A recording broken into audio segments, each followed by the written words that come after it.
Hey guys, for my wife's birthday this year, I made her a yarn swift and a ball winder because she's really into knitting, and with these two machines you can easily and quickly wind a loose yarn skein into a nice yarn cake that pulls from the center, which is important so that as you're knitting, the ball doesn't bounce around.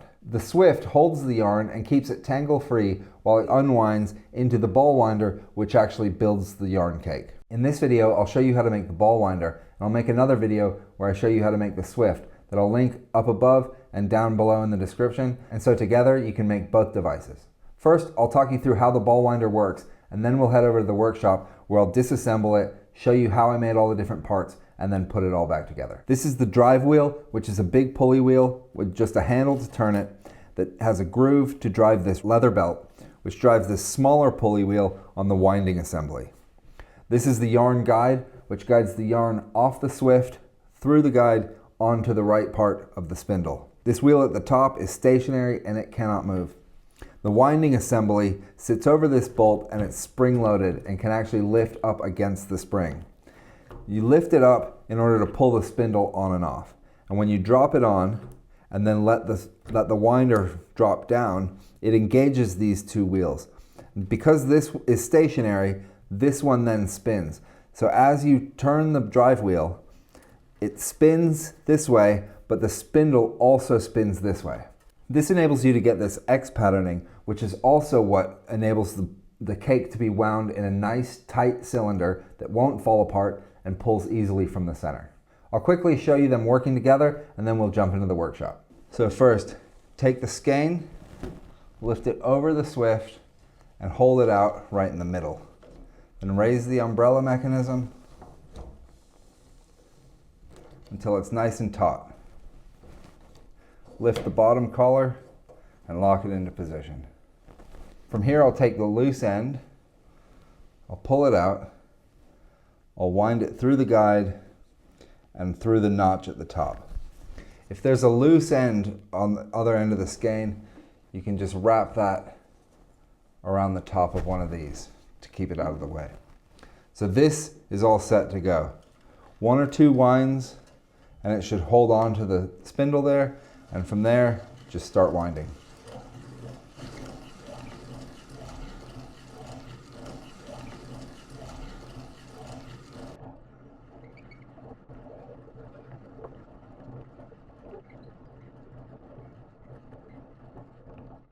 So just lift up on the winding mechanism, slide the spindle off, and there's the yarn cake ready to go. So now I'll just take this apart.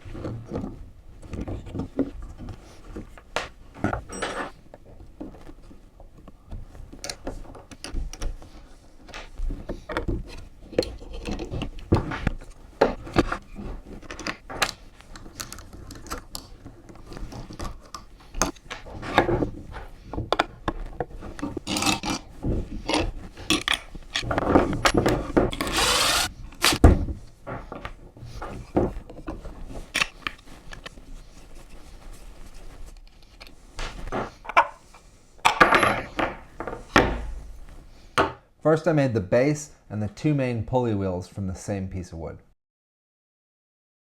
This board happens to be 5.5 inches wide, which sounds like a pretty good width, and I think I'm going to go about 12 inches long. So I'll go ahead and just mark that, and what I'll do is cut this out, and then it's 1.5 inches thick. So I'll just resaw this down so I have two boards at 3/4 19 mil. And I should be able to get my base plate out of one and probably both of my winding wheels out of the other half of it. Be pretty efficient with the wood use here. So I'll go ahead and get that cut now.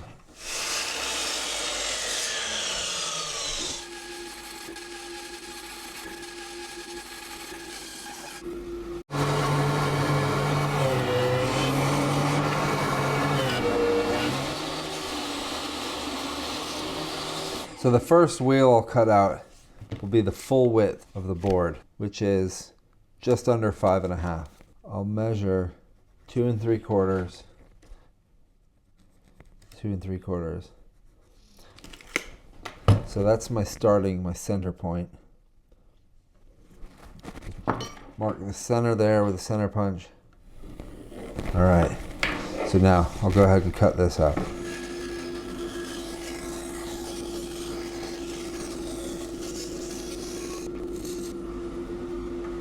So the next wheel I'm going to do is going to be 2.5, 62, something like that.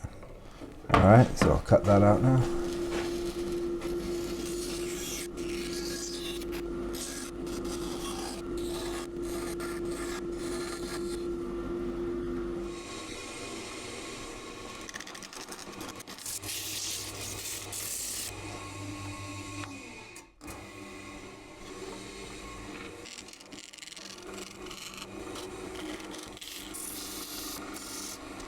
I'll be using a leather belt to drive the machine, so I'll add a groove to the pulley wheels that the leather belt sits in.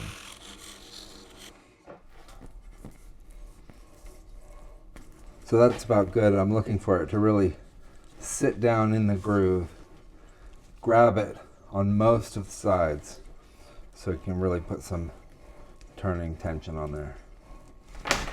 So I'll just clean that up with some sandpaper. That's about done.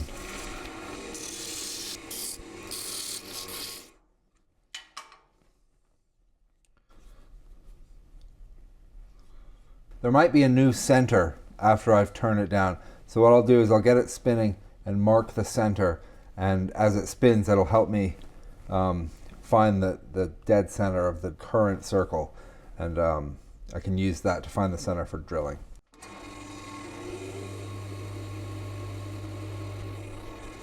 And that new mark will just give me the dead center of the new circle. So now I'll just bring it back here and center punch the new centers of both circles so that I can go drill out the holes.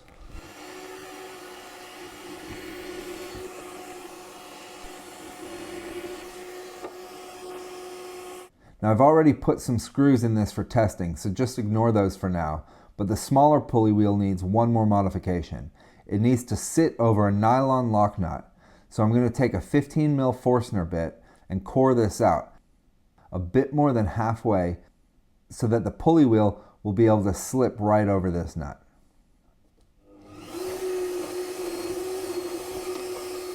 So I can just drop this nut in now and it fits fine, so that's good. So now when this is on the base, I'll be able to drop this right over it and it'll fit flush to the bottom. And now I'll place these roughly where I want them to be on the base. I'll mark these with the center punch. So now I can come in on the back side, which is this, with a Forstner bit first, large enough to recess the bolt head into it. Then I'll go through it with the same diameter here so that these bolts can hold it down to the base. So first I'll hit both with the bigger Forstner bit. This is about 15 mil or 5/8 bit. And for this, I just need to go as deep as the head is tall, maybe a tiny bit over.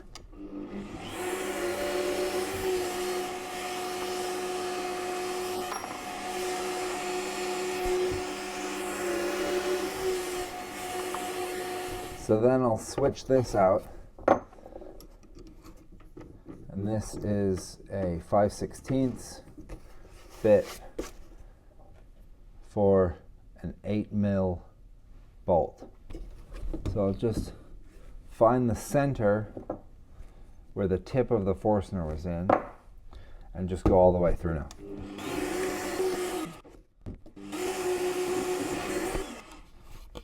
So now I can have the bolt come through, it's flush on the back and coming through on the top. Then I lathe the handle to attach to the big pulley wheel to be the main drive pulley wheel. So I'm just going to cut a little chunk out of this, take it to the lathe.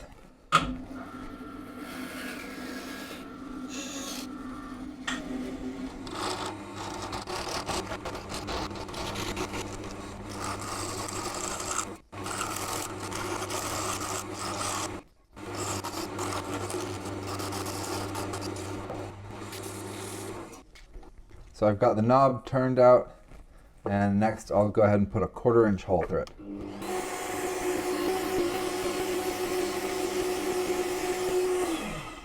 Okay, now I'll just cut off this bottom bit.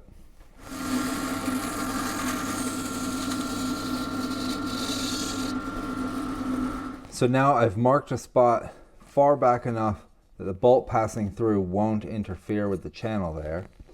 And I'll do the same thing where I start with a larger bit so that the head of the bolt can be fully recessed. So that is 3/8, I think, 10 mil, yeah.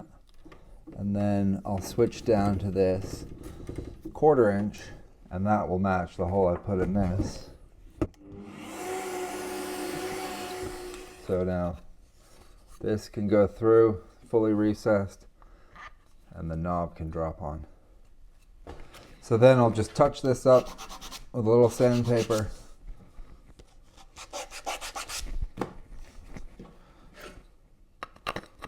Bolt through a washer just to create a little separation. Drop the handle on. There we go. So that goes there. To make the winding arm, I used the small pulley wheel I already made, cut out the arm, and then just used a piece of 1/2 inch dowel to attach that the spindle drops over. So now I need to cut out the new arm. The dimensions are kind of guesswork at this point. So first I'll just set the angle finder to a 45 degree and come in here. So I think the back, I'm going to do maybe 3.5 inches tall.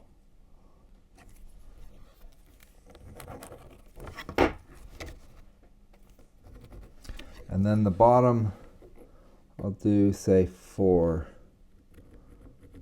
inches long, and the bolt will come up somewhere in there.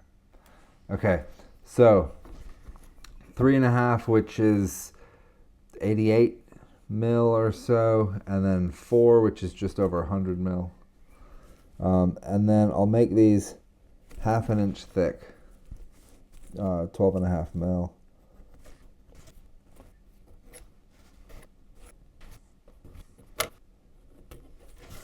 Okay, so that'll be the new arm. I'll take that and go cut it now.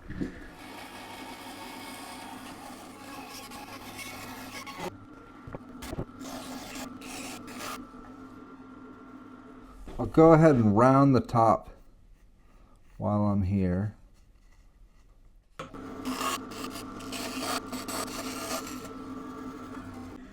And then I'll take this over to the belt sander.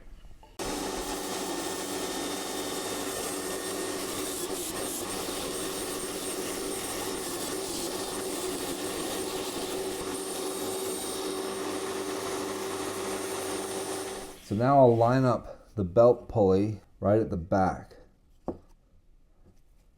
and just mark the center so I can drill a hole to match that to mount on the bolt.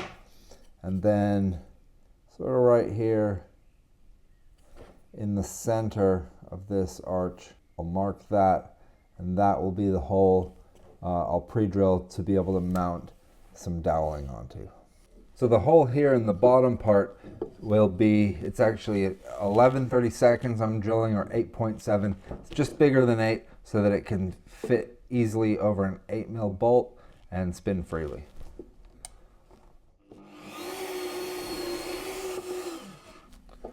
And next I'll do an 1/8 inch or 3 mil hole here, because I just need to be able to put a screw through that easily, and pre-drilling for that. I'll give this a final hand sand. To assemble the winding arm, I just line up the 2 bolt holes and drive 2 screws from the pulley into the actual arm. Next, I just add the dowel to the winding arm. The placement of this does matter, and I had to try a couple different holes because this will control whether or not the spindle engages with the stationary wheel here. That's it. To make the yarn guide, I just laid the piece that's about 3/4 in diameter, or 19 mil. It's about 5 inches long, 125 mil. Then I just took a standard eye hook, bent it into a sort of pigtail twist, and screwed it into the top. And that just attaches to the base. Pretty simple. The spindle is just made out of another pulley wheel that will engage this stationary wheel, and then just the actual spindle lathed out that the cake is wound around. So that, I'm just gonna guess around 5.5 inches long. And then this is just under 1.5. So I'll make that square. And so I can turn that down on the lathe.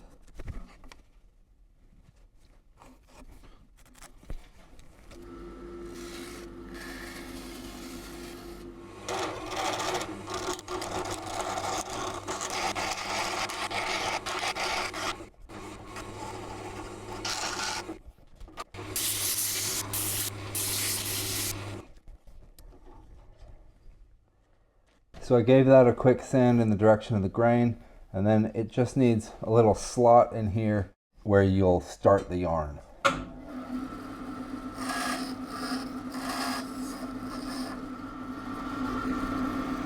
So next I need to cut a 3.5 inch circle out of this. This is just over 1/2 inch, not quite 5/8, and it is about 15 mil. So 3.5 inch circle. I'll go ahead and roughly mark out the center point, and then I'll get the compass. I'm going to cut it a little big so that I can take it to the lathe and bring it down to 3.5 inches, which is 88 mil, something like that.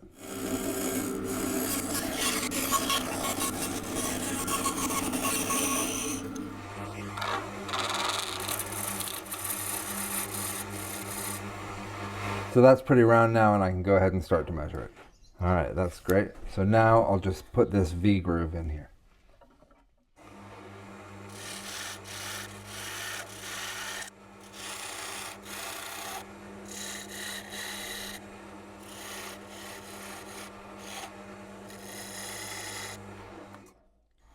All right, that should be it. I'll just give that a sand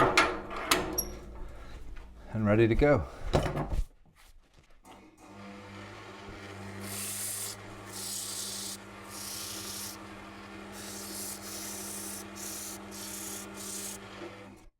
Next, I'll take this over to the drill press and put a 15 mil hole in the center with a Forstner bit. It'll just slip right over the dowel, and I can attach it to the spindle. I forgot to get this on camera, but next I brought the spindle over to the drill press and I cored it out about 2 inches deep. I pre-drilled and countersunk 2 small holes on either side of the main center hole. Then I can just line up the main center holes and screw these 2 pieces together.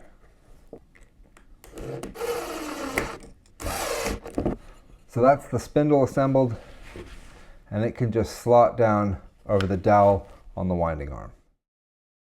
Then I just had to make a disc to make the stationary wheel. So I'll take that out here.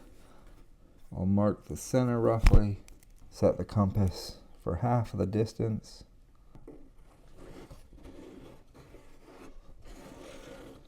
Okay, so now I'll go ahead and cut that out and lathe it down.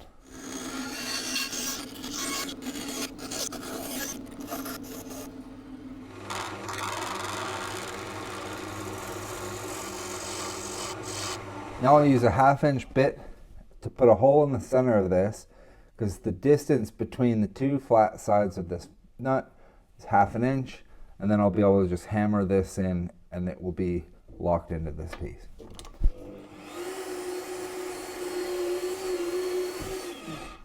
There we go. Now to put the nut in, what I'll do is I'll turn it upside down, and this top circular bit will center into that hole. And I'll just give it a hit, and that will give me the impressions of the 6 sides. So then I can flip the nut back over, it'll fit into those, and now I can drive the nut all the way in.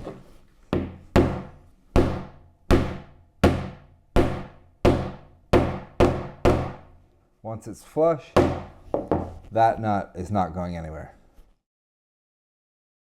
To attach the winding arm, I just took an M8 70mm bolt and removed some threads so that the spring can slide easily on it. I'm going to measure about 1/2 inch down and mark that, and then another 3/4 and mark that. So 12 and 18mm, and the threads in between these two marks I'm going to go remove now.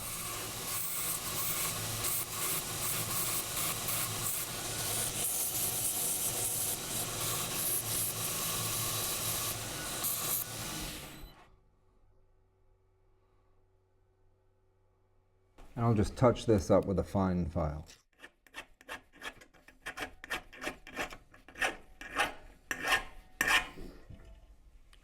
All right, that's pretty good. It just needs to be smooth enough that that spring is going to be unhindered.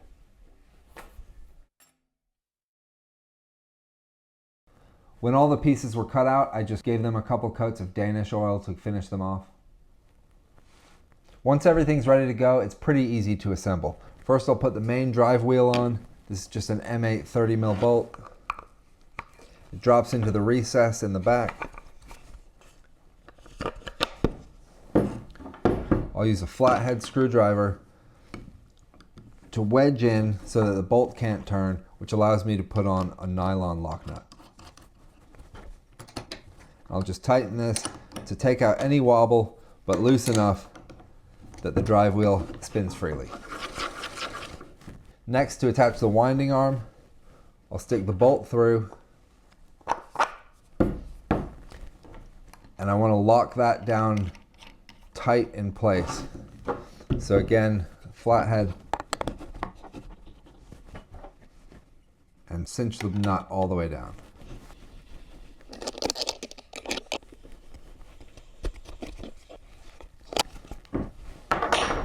So that bolt is nice and tight. Next, I can just drop the winding arm over, which has a hole big enough to just slot over that nut, washer,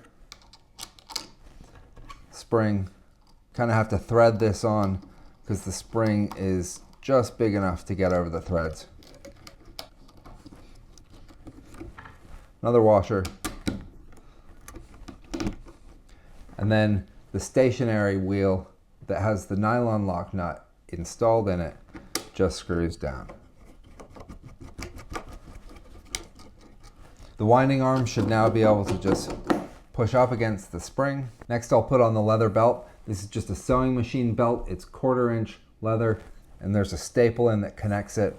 You cut the belt to size. Once you have your pulley wheels placed, you'll know the right length.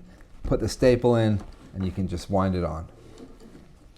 Once the belt is on, that will help you place the guide so that it doesn't interfere with the belt.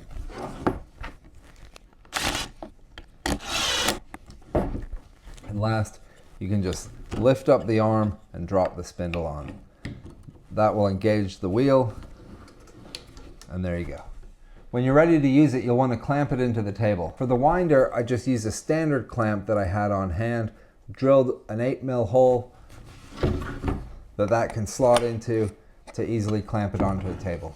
For the Swift, I actually made a clamp. I'll add a link if you want to see that video. And really, both are just as good as the other, and you could use either one. So that's the winder done, and together with the Swift, you can really easily wind these nice cakes of yarn. There's a link up above and down in the description to a video of the Swift. If you have any questions or comments on the winder, just throw them down below and I'll try to answer them. If you enjoyed the video or found it helpful, please give me a like, it helps a lot. Subscribe if you'd like to see more videos like this in the future, and thanks for watching.